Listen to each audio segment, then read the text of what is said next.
Chief prosecutor মহোদয়কে আমার হৃদয়ের অন্তঃস্থল থেকে আমরা সবাই ধন্যবাদ জানাই যে আমরা যে গুম হয়েছিলাম, আমাদের যে নির্মম নির্যাতন আমাদের উপর দিয়ে চলে গিয়েছে, আজকে আমরা কিছুটা হলো তার তৃপ্তি, আমরা আমাদের উপর যে ঝড়টা গিয়েছে এর কিছুটা সান্ত্বনা আমরা দিতে পারছি যে এই সুপ্রিমেসি, যার সুপ্রিম পাওয়ার ছিল যাদের, তাদেরকেও আমরা আজকে আদালতের সম্মুখীন আনতে পেরেছি। এটা আমাদের জন্য একটা বিরাট অ্যাচিভমেন্ট। এবং যারা গুম থেকে ফিরে আসেনি তাদের নিখোঁজ, তাদের কণ্ঠ হয়ে আজকে আমরা কণ্ঠ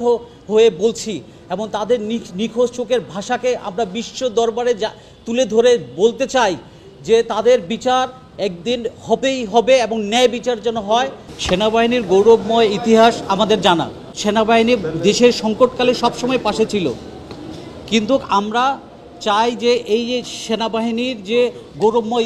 ইতিহাস অটুট থাকুক, কিন্তু কিছু বিপদগামী অফিসারের কারণে পুরো বাহিনীকে আমরা কলঙ্কিত হতে দেব না।